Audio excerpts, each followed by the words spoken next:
ये पॉलिटिक्स चल रही है। जो हेल्थ केयर के राजनीतिज्ञ है ना, वो इस तरह का काम कर रहे हैं।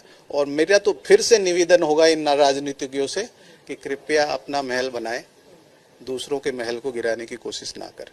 सर, इसके बारे में क्या आप भी हेल्थ मंत्रालय से या स्वास्थ्य मंत्रालय से बात करेंगे? मैडम देखिए, माननीय मोदी जी और हमारे यशस्वी प्रधानमंत्री हैं, उन्होंने NCHP एक्ट लाया। फिजियोथेरेपिस्ट की बड़ी लंबी डिमांड थी, 60 सालों से IAP काम कर रही थी उसके पीछे। 2 बार हमारा बिल पार्लियामेंट में जाके लैप्स हो गया था, अब वो पास हुआ है। अब सरकार, मैं तो बोलता हूं कि माननीय प्रधानमंत्री, माननीय नड्डा जी, माननीय राजनाथ सिंह जी, मैं तो नाम ले रहा हूं, सब के सब, अनुप्रिया मैम कल आ रही हैं, सब के सब ये चाहते हैं कि फिजियोथेरेपी का इस देश में विकास हो। और फिजियोथेरेपिस्ट अपनी मेहनत से और इनके सहयोग से, इनके आशीर्वाद से बहुत अच्छा कर रही है हिंदुस्तान में।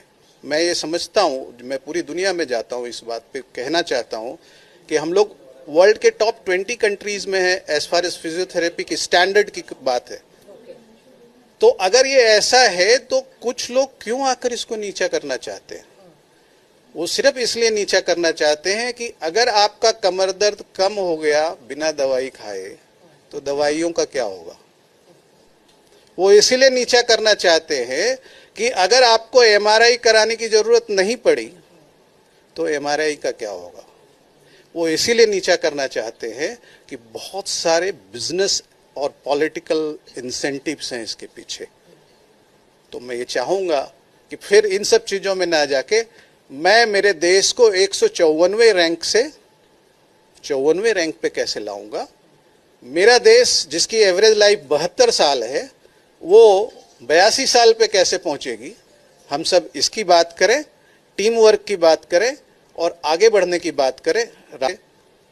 बाबा राव भीम साहब अंबेडकर साहब डॉक्टर कैसे लिखते हैं, अबुल कलाम आजाद जी साहब डॉक्टर कैसे लिखते थे, हमारे एक्स प्राइम मिनिस्टर स्वर्गीय मनमोहन सिंह जी कैसे डॉक्टर लिखते थे, और संजीव झा कैसे डॉक्टर लिखता है। ये बहस का विषय नहीं है। बहस का विषय ये है कि हमारा समाज स्वस्थ कैसे होगा। बिल्कुल, बहुत बहुत धन्यवाद हमसे बात करने के लिए, क्योंकि हेल्थ केयर में, खासकर स्वास्थ्य में, हमेशा ये माना जाता है कि प्रॉफिटरिंग और बिजनेस मेकिंग इसका एकमात्र मूल नहीं होना चाहिए। लेकिन ज्यादातर जो विवाद है इस बात पर लेकर छिड़ जाते हैं और कहीं ना कहीं जो स्वास्थ्य सेवाएं हैं भारत की ला रही है प्रमोट करने की, वो कहीं ना कहीं पीछे रह जाती है और इसमें जो नुकसान है वो आम आदमी का हो जाता है। इमानुअल के